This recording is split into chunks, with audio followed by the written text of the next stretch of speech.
السلام علیکم ورحمۃ اللہ وبرکاتہ۔ رب اشرح لی صدری ویسر لی امری واحلل عقدۃ من لسانی یفقہوا قولی۔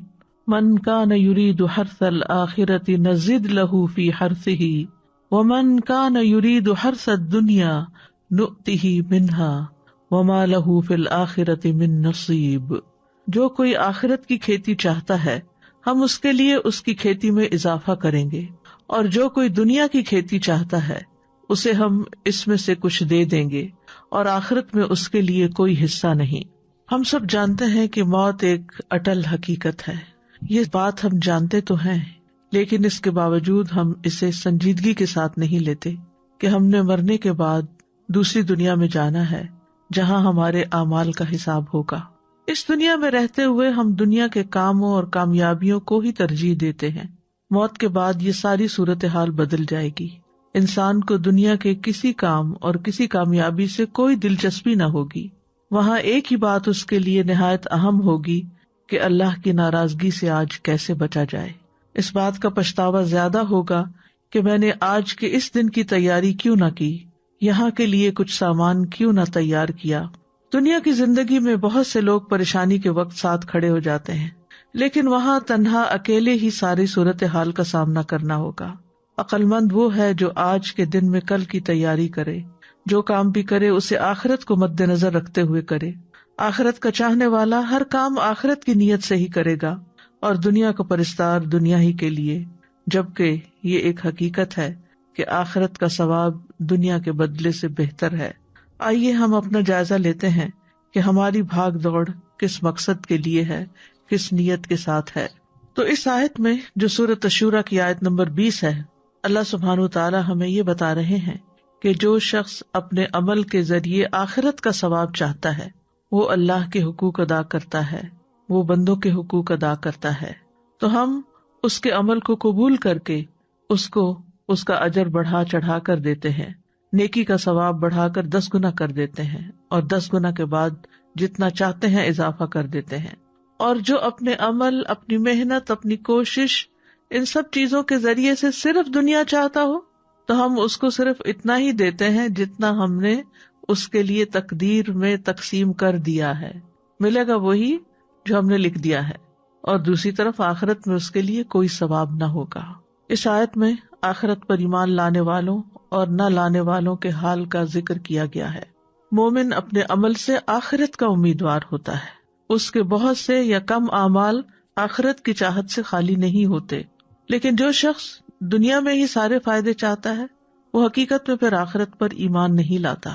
قشیری کہتے ہیں ظاہری طور پر یہ آیت کافر کے بارے میں ہے، دنیا اس کے لیے وسیع ہے تو ضروری ہے کہ یہ بات اس کو دھوکے میں ڈال دے، کیونکہ دنیا تو باقی رہنے والی نہیں۔ تو فرمایا من کان یرید حرث الآخرۃ نزد لہ فی حرثہ، جو کوئی آخرت کی کھیتی کا ارادہ کرتا ہے۔ حرث لغت میں مصدر ہے، اس کا معنی ہوتا ہے زمین میں بیج ڈالنا، کچھ بونا، تاکہ وہ کھیتی اگائے جو لوگوں کو فائدہ دے۔ اور یہاں اس سے اس کے اعمال کے اثرات اور اس کے نتائج مراد ہیں، ان کو بیجوں کے ثمرات کے ساتھ تشبیہ دیتے ہوئے کھیتی کہا، یعنی اعمال کے اثرات اور نتائج مراد ہے۔ حرث سے مراد کیا ہے؟ جو انسان کوشش کرتا ہے اس کا نتیجہ۔ تو من کان یرید حرث الآخرۃ، جو شخص آخرت کی کھیتی چاہتا ہے، یعنی اپنے عمل کا بدلہ آخرت کے ثواب کی شکل میں چاہتا ہے، اللہ کی رضا کا ارادہ رکھتا ہے، اللہ کے دیدار کا ارادہ رکھتا ہے، تو اللہ سبحانہ تعالیٰ انہی اعمال کو جن کا بدلہ دنیا میں بہت تھوڑا ملتا، وہ آخرت کے لیے کئی گنا بڑھا کر زیادہ عطا کرتا ہے۔ اور آخرت کی کھیتی کی اچھائی یہ ہے کہ وہ ایسی کھیتی ہے جس کو کئی گنا زیادہ بڑھا دیا جاتا ہے، اور اس میں برکت رکھی گئی ہے، اور اس کے اثرات اور افادیت اس کے مالک کے لیے باقی رہتے ہیں، دنیا کی کھیتی کے برعکس۔ کیونکہ دنیا کی کھیتی میں برکت نہیں دی جاتی، نہ اس میں کئی گنا اضافہ کیا جاتا ہے، نہ ہی دنیا کی کھیتی اپنے مالک کے لیے قائم رہتی ہے، اور موت آنے کی صورت میں یہ اپنے مالک سے ختم ہو جاتی ہے، یعنی ملکیت بھی ختم ہو جاتی ہے انسان کی، اور تمام کی تمام دنیا آخرت کے آنے پر ختم ہو جاتی ہے۔ تو حقیقت یہ ہے کہ دنیا میں انسان جتنی بھی محنت کر لے، ملنا اس کو وہ ہے جو اس کے نصیب کا ہے، اور اگر اس کے نصیب میں بہت بھی لکھا ہے تو بھی آخرت کے مقابلے میں وہ بہت قلیل ہے، کیونکہ والآخرۃ خیر و ابقیٰ، آخرت بہتر بھی ہے اور باقی رہنے والی بھی ہے، اور دنیا حقیر تر ہے اور ختم ہو جانے والی ہے۔ تو من کان یرید الحرث الآخرہ نزد لہ فی حرثہ، نزد لہ ہم زیادہ کر دیتے ہیں اس کی کھیتی میں، یعنی اس کے نتائج میں۔ مراد کیا ہے؟ یعنی اس کو مزید عبادت کی توفیق بھی ملتی ہے، اطاعت میں آسانی بھی ملتی ہے، خیر و بھلائی کے کام اور زیادہ وہ کرتا چلا جاتا ہے۔ اور ایک قول یہ ہے کہ آخرت کی کھیتی سے مراد اطاعت کے کام ہے، یعنی جو اطاعت کا کام کرتا ہے اس کے لیے ثواب بھی ہے۔ اور ویسے بھی کہتے ہیں نا کہ ایک نیکی دوسری نیکی کو دعوت دیتی ہے۔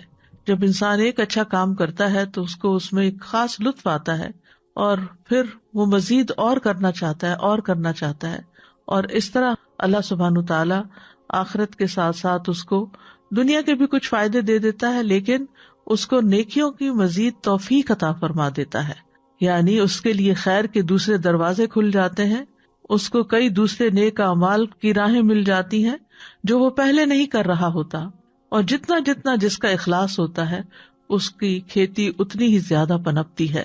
لیکن یہ توفیق کس کو ملتی ہے؟ اسی کو جس کا ارادہ بہت مضبوط ہوتا ہے، جو صرف آرزو نہیں کرتا، عمل بھی کرتا ہے، کیونکہ جو آخرت کا ارادہ کرتا ہے اس کو اس کے لیے پھر اتنی ہی کوشش بھی کرنی چاہیے۔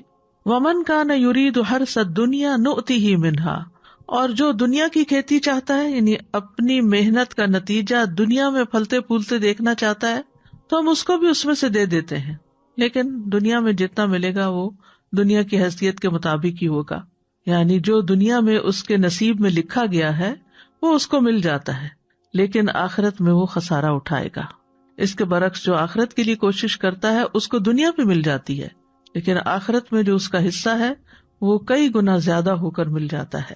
پھر اسی طرح اس کا یہ معنی بھی کیا گیا ہے کہ جو اپنے عمل کے ذریعے دنیا کی خواہشات کو حاصل کرنے کا ارادہ رکھتا ہے تو ہم اس کو اتنا ہی دے دیتے ہیں جتنا ہم نے اس کے لیے دنیا کے ساز و سامان اور زینتوں میں سے مقدر کیا ہوتا ہے، کیونکہ اس کی غرض و غایت اور مقصود صرف دنیا تھی، اس نے آخرت کے لیے کچھ نہیں کیا تھا، نہ آخرت کے ثواب کی امید لگائی تھی اور نہ ہی آخرت کے عقاب سے کوئی اسے ڈر ہوا تھا۔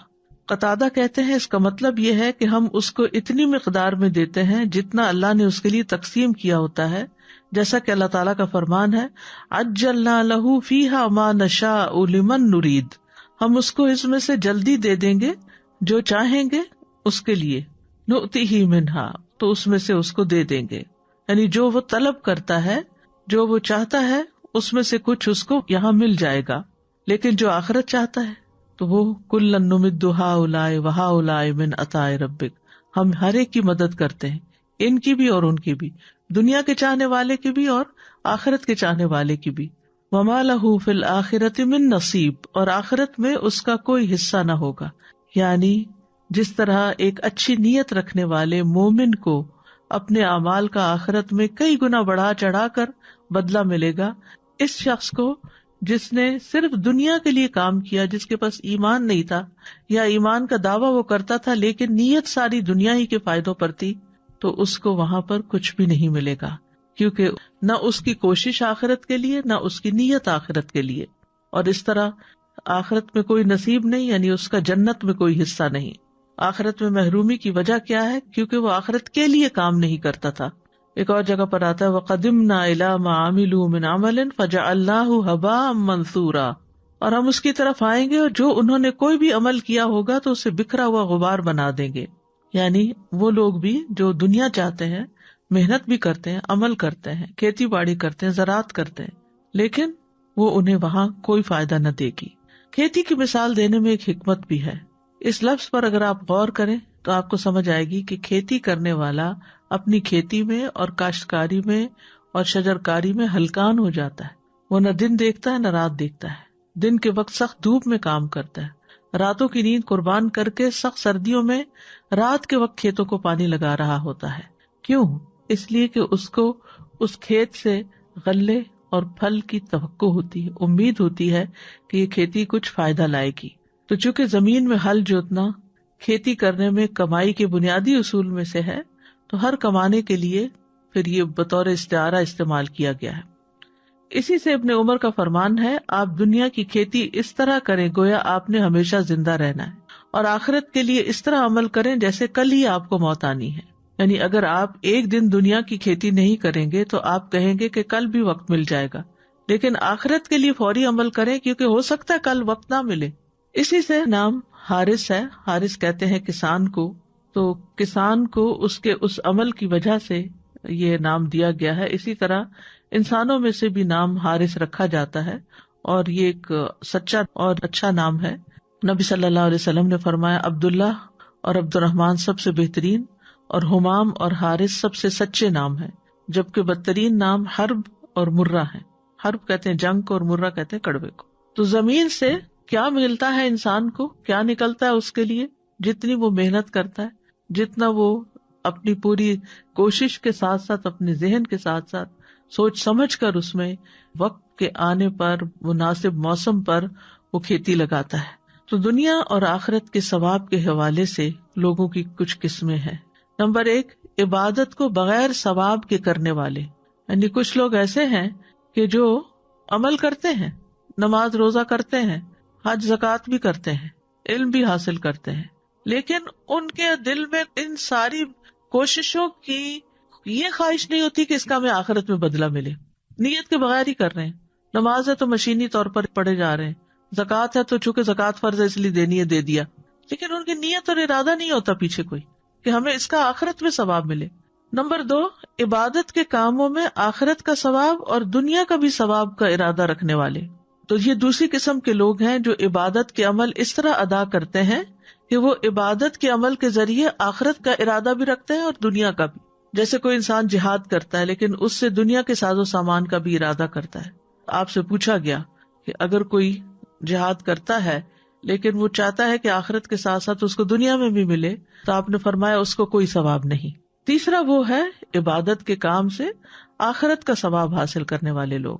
تو یہ تیسری قسم ہے جو عبادت کے اعمال اس طرح ادا کرتے ہیں کہ وہ اس سے آخرت کے ثواب کا ارادہ رکھتے ہیں، اور اس کے علاوہ دیگر فوائد بھی جو عبادت کے نتیجے میں ہوتے ہیں ان کا بھی وہ ارادہ کرتے ہیں۔ تو ایک لحاظ سے یہ ایک شرعی مصلحت ہے، اور شرعی احکام میں اس کو ملحوظ رکھا گیا ہے۔ چوتھی قسم وہ ہے جو دنیاوی کام آخرت کے اجر کی نیت کے بغیر کرنے والے ہیں۔ جیسے دنیا کے کام ہے، کھانا پینا چلنا پھرنا، تو اگر انسان آخرت کی نیت کے بغیر کام کرتا ہے، اس میں ثواب کی نیت نہیں ہوتی، تو نہ اس کو اجر ملے گا نہ گناہ ملے گا، کیونکہ وہ روٹین میں اپنے دنیا کے روز کے کام کر رہا ہے۔ یہ ایسے لوگوں کا حال ہے جو غافل اور لا علم ہے۔ پانچویں قسم کے لوگ وہ عقل مند ہیں کہ جو مباح کاموں کو بھی آخرت کی نیت سے کرنے والے ہیں۔ کھانا کھا رہے ہیں لیکن اس میں بھی ان کی نیت اچھی ہے، گھر کے کام کاج کر رہے ہیں، جاب کر رہے ہیں، محنت مشقت مزدوری کر کے اپنے بیوی بچوں کے لیے کما کے لاتے ہیں، لیکن اللہ کی رضا کے لیے کہ اللہ نے ہم پر یہ ذمہ داری ڈالی ہے، تو ان کا وہ کام چاہے وہ پیورلی دنیا کا کام کیوں نہیں، اس پر بھی ان کو اجر ملے گا، کیونکہ انہوں نے یہ سب کچھ اللہ کی رضا کے لیے کیا اور آخرت میں اجر پانے کے لیے کیا۔ وہ سوتے بھی ہیں تو اس لیے تاکہ ان کی تھکاوٹ دور ہو اور وہ زیادہ سے زیادہ اچھی عبادت کر سکیں۔ وہ جسمانی ورزش کرتے ہیں، ایکسرسائز کرتے ہیں تاکہ وہ اطاعت کے کاموں پر قوت حاصل کر سکیں۔ تو بات یہیں پر آ کر رکتی ہے کہ جیسی نیت ویسا ہی پھل ہوگا، جو ارادہ ہوگا، جس کے لیے کر رہے ہیں وہی سامنے آئے گا۔ ایک اور اعتبار سے بھی لوگوں کی تقسیم ہے، وہ کیا ہے؟ دنیاوی فائدوں کے حصول کے لیے نیک کام کرنے والے لوگ، یعنی بظاہر نیک کام کر رہے ہیں، مثلا تسبیح پڑھ رہے ہیں، ذکر کر رہے ہیں، لیکن مقصد کیا؟ دنیا میں کچھ مل جائے اس کا۔ نماز اس لیے پڑھ رہے ہیں تاکہ ان کی ایکسرسائز ہو جائے، روزہ اس لیے رکھ رہے ہیں کہ ڈائٹنگ ہو جائے، حج پہ اس لیے جا رہے ہیں کہ ہالیڈیز ہو جائیں، یا اس کے علاوہ بھی جو بھی وہ نیک کام کرتے ہیں اس کے پیچھے وہ دنیا کا کوئی فائدہ سوچ لیتے ہیں، چلو کر لیتے ہیں، نیک کام ہی ہے نا، تو اس کا یہ اور یہ اور یہ فائدہ ہو جائے گا۔ تو بہت سے لوگ اللہ کی رضا حاصل کرنے کے لیے نیک کام کرتے ہیں، جیسے نماز ہے، صدقہ ہے، صلہ رحمی ہے، احسان کرنا ہے، ظلم چھوڑ دینا، لیکن وہ ان کے ذریعے آخرت کا ثواب حاصل کرنے کی نیت نہیں کرتے، بلکہ اس کے بدلے میں چاہتے ہیں کہ اللہ اس کے مال کی حفاظت کرے۔ یعنی نماز کیوں پڑھتے ہیں؟ تاکہ اس کی دن بھر حفاظت رہے، یا یہ کہ ذکر اذکار تسبیحات کر کے کام شروع کریں تاکہ مال بڑھ جائے، برکت ہو بزنس میں، یا اس کے اہل و عیال کی حفاظت ہو۔ وہ اپنے عمل سے جنت کو پانے یا جہنم سے فرار حاصل کرنے کا کوئی ارادہ نہیں رکھتے. اس آدمی کو دنیا میں اس کا اجر و ثواب دے دیا جاتا ہے لیکن آخرت میں اس کا کوئی حصہ نہیں. اور یہ وہ قسم ہے جس کو ابن عباس رضی اللہ عنہ نے بیان کیا ہے. نمبر 2، ریاکاری کرنے والے. یہ پہلے سے بھی زیادہ سنگین اور زیادہ خوفناک ہے. یہ وہ قسم ہے جسے مجاہد رحمہ اللہ نے اس آیت میں بیان کیا ہے. وہ یہ ہے کہ ایک انسان نیک عمل کرتا ہے اور اس کی نیت آخرت کے ثواب کو طلب کرنا نہیں ہوتی، جیسا کہ یہ ہم نے آیت بیان کی اس کی طرف اشارہ ہے، صرف ریاکاری کرنا مقصود ہوتی ہے. تیسرے وہ لوگ ہیں جو نیک اعمال کو دنیاوی غرض سے کرنے والے ہیں، یعنی نیک عمل کرتا ہے انسان اور اس سے مقصد اس کا کچھ مال حاصل کرنا ہوتا ہے. مثال کے طور پر حج کرتا ہے تاکہ کچھ مال کما سکے، دنیا حاصل کرنے کے لیے ہجرت کرتا ہے، یا وہ مال غنیمت حاصل کرنے کے لیے جہاد کرتا ہے.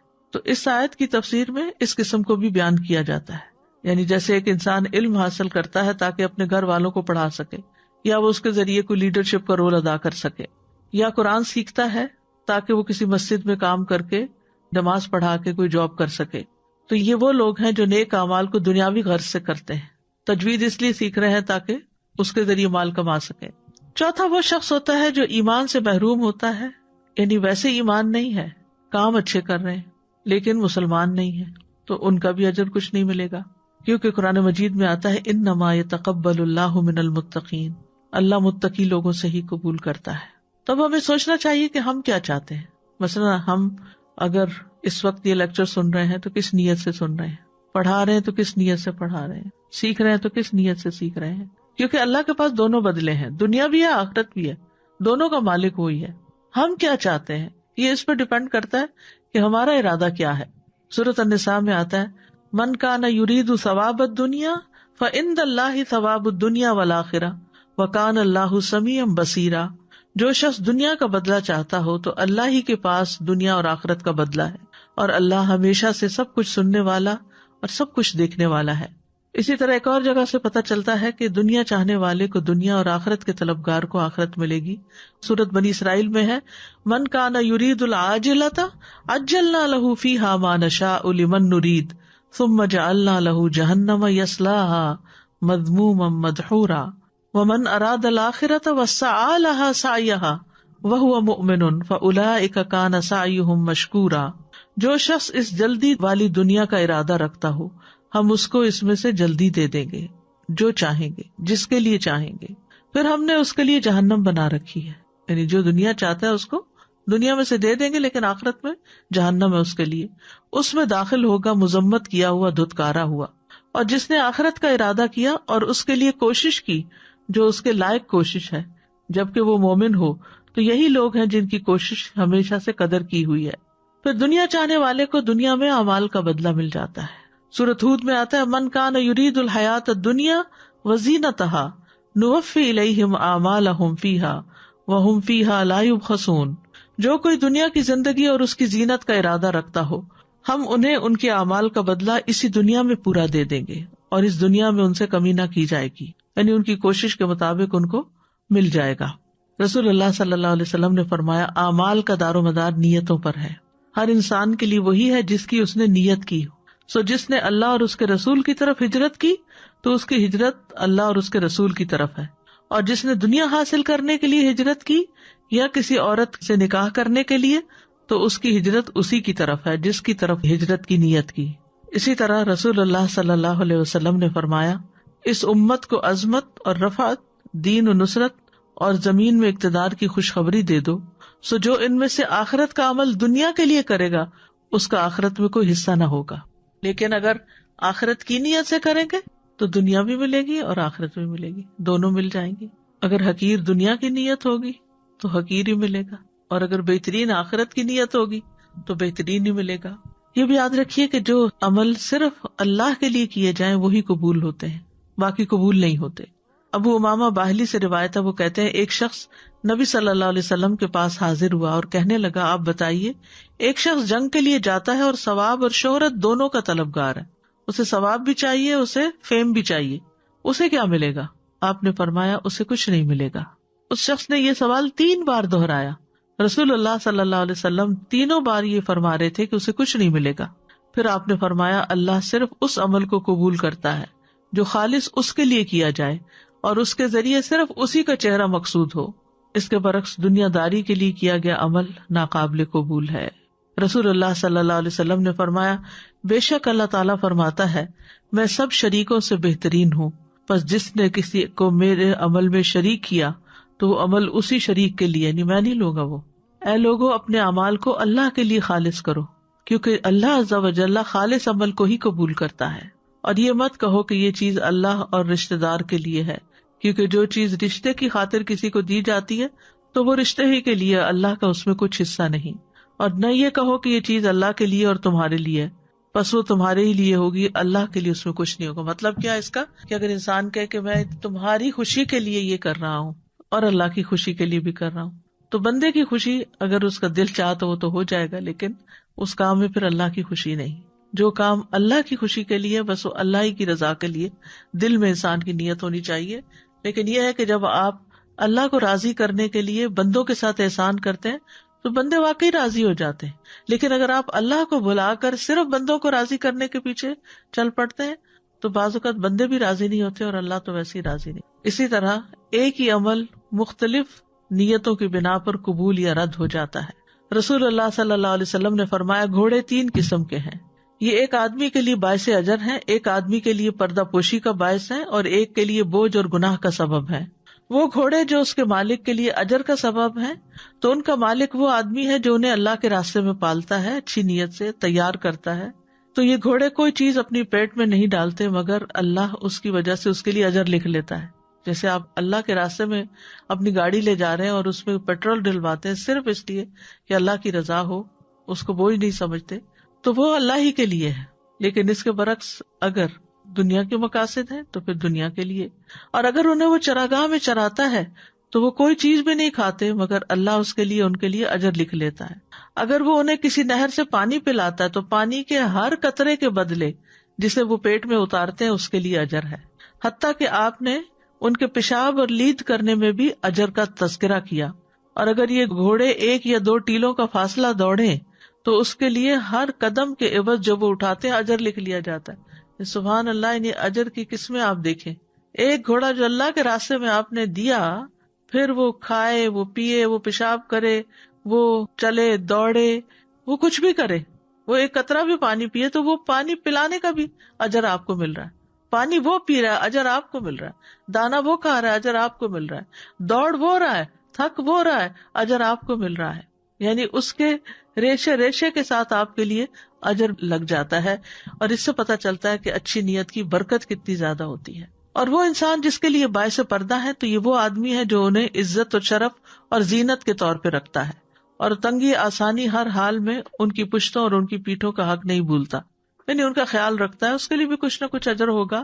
رہا وہ آدمی جس کے لیے وہ بوجھ ہے تو وہ شخص ہے جو انہیں ناشکری کے طور پر غرور اور تکبر کرنے اور لوگوں کو دکھانے کے لیے رکھتا ہے، تو یہ وہی ہے جس کے لیے یہ گھوڑے بوجھ کا باعث ہے. تو اس سے یہ پتہ چلتا ہے کہ نیت کی خرابی کی وجہ سے بڑے سے بڑے اعمال حقیر ہو جاتے ہیں. نیت کا وبال دجال سے زیادہ خطرناک ہے. ابو سعید سے روایت ہے، وہ کہتے ہیں کہ رسول اللہ صلی اللہ علیہ وسلم ہمارے پاس تشریف لائے، ہم مسیح دجال کا ذکر کر رہے تھے تو آپ نے فرمایا، کیا میں تمہیں ایسی چیز نہ بتاؤں جو میرے نزدیک تمہارے لیے مسیح دجال سے بھی زیادہ خطرناک ہے؟ ہم نے کہا کیوں نہیں؟ تو آپ نے فرمایا، شرک خفی، چھپا ہوا شرک. یہ وہ ہے کہ آدمی نماز پڑھنے کے لیے کھڑا ہوتا ہے، جب اسے معلوم ہوتا ہے کہ کوئی اسے دیکھ رہا ہے تو وہ اپنی نماز کو خوبصورت بناتا ہے. یعنی انسان اکیلے کمرے میں نماز پڑھ رہا ہے اور تیز تیز پڑھ رہا ہے، اتنے میں اس کو محسوس ہوتا ہے کہ کسی نے دروازہ کھولا اور وہ اندر آئے تو بہت اچھی طرح بہت خوبصورتی سے نماز پڑھنے لگتا ہے. یہ وہ شخص ہے جو پبلک میں تو نیک کام کو بڑے اچھے طریقے سے کرتا ہے، لیکن یہی شخص اکیلا ہوتا ہے تو اس کے کام کی کوئی کوالٹی نہیں ہوتی. گویا لوگوں کو دکھانے کے لیے تھا، اللہ کو دکھانے کے لیے نہیں. کیونکہ جو اللہ کو دکھانے کی نیت رکھتا ہے وہ تو تنہائی میں بھی بہترین نماز پڑھے گا. دنیا میں بڑے سے بڑے کیے جانے والے کام اگر آخرت کی نیت سے نہیں تو کچھ بھی فائدہ نہ ہوگا. ابن جدعان اسی طرح ہشام بن مغیرہ صلہ رحمی کرتا تھا، مہمانوں کی میزبانی کرتا تھا، غلاموں کو آزاد کرتا تھا، کھانا کھلاتا تھا. اگر وہ اسلام کا دور پاتا تو مسلمان بھی ہو جاتا. تو ام سلمہ کہتی ہے، میں نے نبی صلی اللہ علیہ وسلم سے کہا کہ کیا یہ اعمال اس کو فائدہ دیں گے؟ آپ نے فرمایا نہیں، وہ تو دنیا کے لیے دیتا تھا اور دنیا میں ہی اس کا چرچا اور اس کی تعریف چاہتا تھا.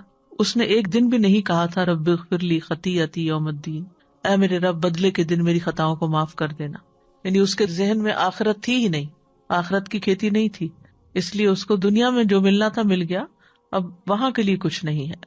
اسی طرح جو دنیا طلب کرتا ہے وہ اپنی آخرت کو نقصان دیتا ہے. رسول اللہ صلی اللہ علیہ وسلم نے فرمایا جس نے دنیا طلب کی اس نے اپنی آخرت کو نقصان دیا، اور جس نے آخرت کا مطالبہ کیا اس نے اپنی دنیا کو نقصان دیا.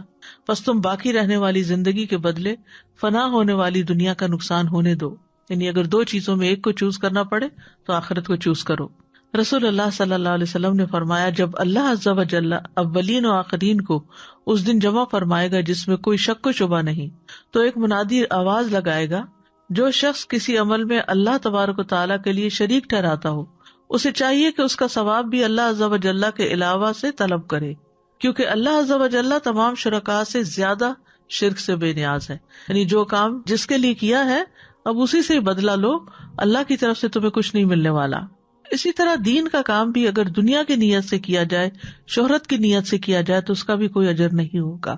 رسول اللہ صلی اللہ علیہ وسلم نے فرمایا بے شک قیامت کے دن سب سے پہلا شخص جس کے خلاف فیصلہ کیا جائے گا وہ ہوگا جسے شہید کر دیا گیا. اسے پیش کیا جائے گا تو اللہ اسے اپنی عطا کردہ نعمت کی پہچان کرائے گا تو پہچان لے گا. وہ پوچھے گا تم نے ان نعمتوں کو پا کر کیا کیا؟ وہ کہے گا میں نے تیرے راستے میں لڑائی کی یہاں تک کہ مجھے شہید کر دیا گیا. تو وہ فرمائے گا تو نے جھوٹ بولا، تم اس لیے لڑے تھے کہ تمہیں بہادر کہا جائے، سو کہہ دیا گیا. پھر اس کے بارے میں حکم دیا جائے گا تو اس کو منہ کے بل گھسیٹا جائے گا یہاں تک کہ آگ میں ڈال دیا جائے گا. دوسرے وہ شخص جس نے علم حاصل کیا، اس کی تعلیم دی، قرآن کی قرات کی تو اسے پیش کیا جائے گا تو وہ اسے اپنی نعمتوں کی پہچان کرائے گا تو وہ اسے پہچان لے گا. وہ فرمائے گا تو نے نعمتوں کو پا کر کیا کیا؟ وہ کہے گا میں نے علم حاصل کیا، اسے سیکھا اور تیری خاطر قرآن کی قرات کی. اللہ تعالیٰ فرمائے گا تو نے جھوٹ بولا، تو نے تو علم اس لیے حاصل کیا تھا کہ تجھے عالم کہا جائے، اور تو نے قرآن اس لیے پڑھا کہ کہا جائے کہ یہ قاری ہے، سو وہ تو کہہ دیا گیا.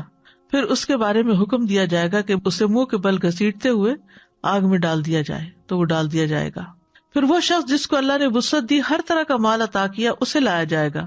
وہ اسے اپنی نعمتوں کی پہچان کرائے گا تو وہ اسے پہچان لے گا. وہ فرمائے گا تم نے ان نعمتوں کا کیا کیا؟ وہ کہے گا میں نے کوئی ایسی راہ نہیں چھوڑی جس میں مال خرچ کرنا تجھے پسند نہ ہو، مگر میں نے تیرے لیے وہاں مال خرچ کیا. اللہ تعالیٰ فرمائے گا تم نے جھوٹ بولا، تم نے یہ سب کچھ اس لیے کیا تھا تاکہ کہا جائے کہ وہ سخی ہے، سو ایسا ہی کہہ دیا گیا. پھر اس کے بارے میں حکم دیا جائے گا تو اسے منہ کے بل گھسیٹا جائے گا، پھر آگ میں ڈال دیا جائے گا.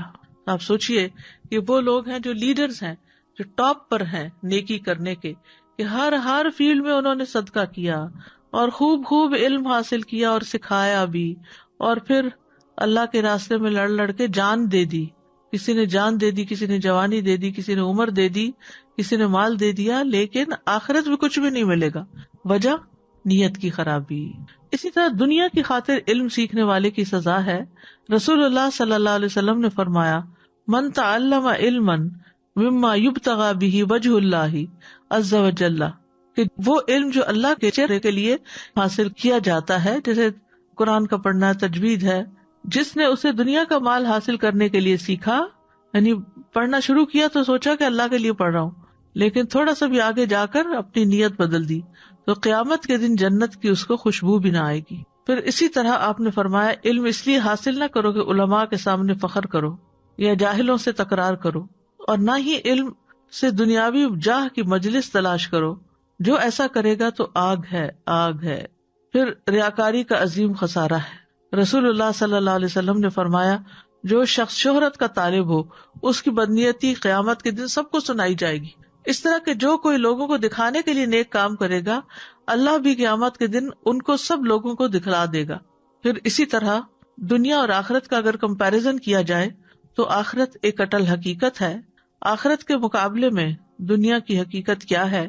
سورۃ النساء میں آتا ہے قل متاع الدنیا قلیل والآخرۃ خیر لمن اتقی، کہہ دو کہ دنیا کا سامان بہت تھوڑا ہے اور آخرت اس کے لیے بہتر ہے جو تقوی اختیار کرے. سورۃ الانعام میں فرمایا اور دنیا کی زندگی کھیل اور دل لگی کے سوا کچھ نہیں، اور یقیناً آخرت کا گھر ان لوگوں کے لیے بہتر ہے جو ڈرتے ہیں، تو کیا تم سمجھتے نہیں؟ دنیا آخرت کے مقابلے میں کیسی ہے؟ جیسے کوئی شخص سمندر میں اپنی انگلی ڈالے پھر دیکھے کہ اس کے ساتھ کتنا پانی لگا ہے۔ ساری زندگی بھی انسان کو سب کچھ ملتا رہے تو بس اس پانی سے زیادہ کچھ بھی نہیں، لیکن آخرت کی جزا انسان سوچ بھی نہیں سکتا کہ کتنی بڑی ہے۔ دنیا عارضی مقام ہے اور آخرت ہمیشہ کا گھر ہے۔ رسول اللہ صلی اللہ علیہ وسلم نے فرمایا، تم جانتے ہو کہ ہمیں اللہ کی طرف لوٹنا ہے، پھر جنت کی طرف یا جہنم کی طرف جانا ہے۔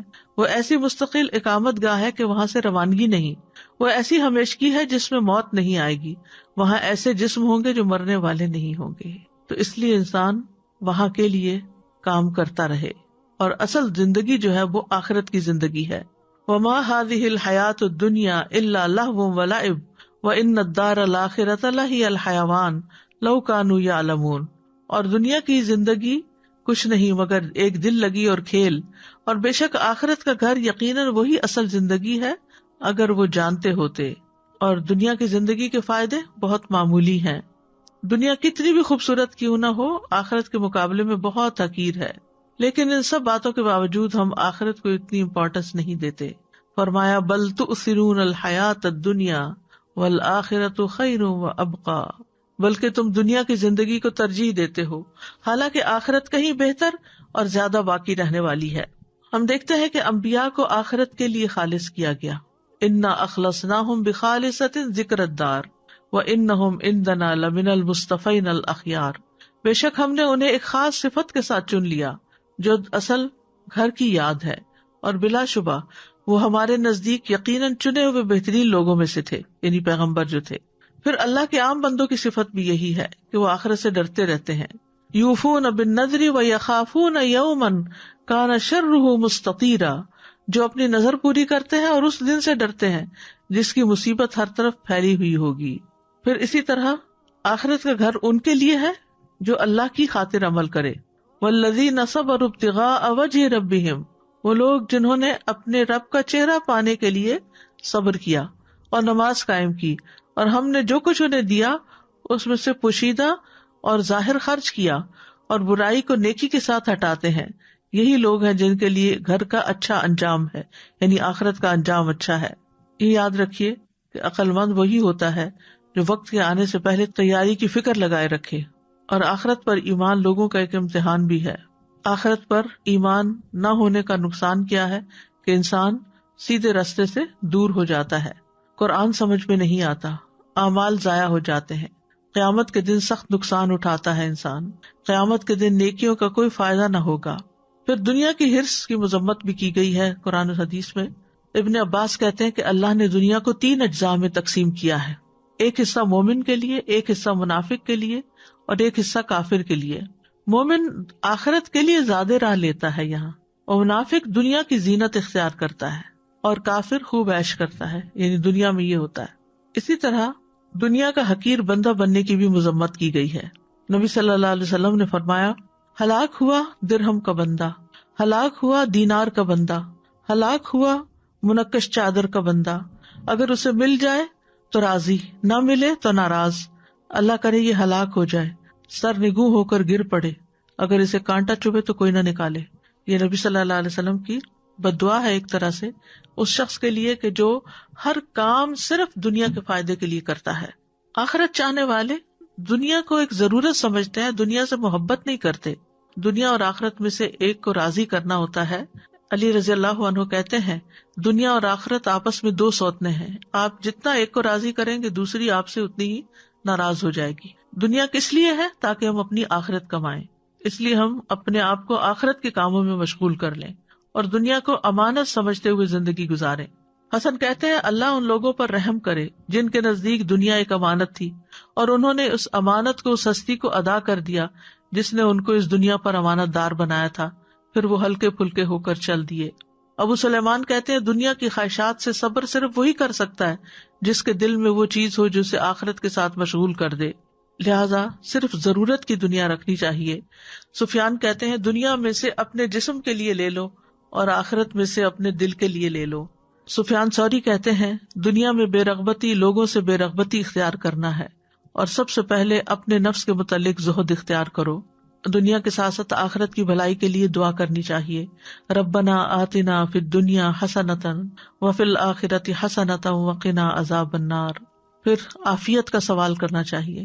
اللہم انی اسألک العافیۃ فی الدنیا والآخرہ اللہم انک عفو تحب العفو فاعف عنا. قیامت کے دن کی رسوائی سے پناہ مانگنی چاہیے. اللہم لا تخزنی یوم القیامہ. قیامت کے دن کی تنگی سے پناہ مانگنی چاہیے. اللہم انی اعوذ بک من ضیق الدنیا وضیق یوم القیامہ.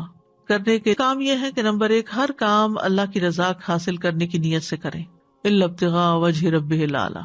دوسرا یہ کہ ہر کام رب العالمین کے لیے ہو. قل ان صلاتي ونسکی ومحیای ومماتی للہ رب العالمین. کہہ دیجیے بے شک میری نماز، میری قربانی، میری زندگی اور میری موت اللہ کے لیے ہے. پھر یہ کہ آخرت کو سامنے رکھتے ہوئے اپنے فرائض ادا کریں. پھر یہ کہ آخرت کے دن کے عذاب سے بچنے کے لیے نیکیاں کریں.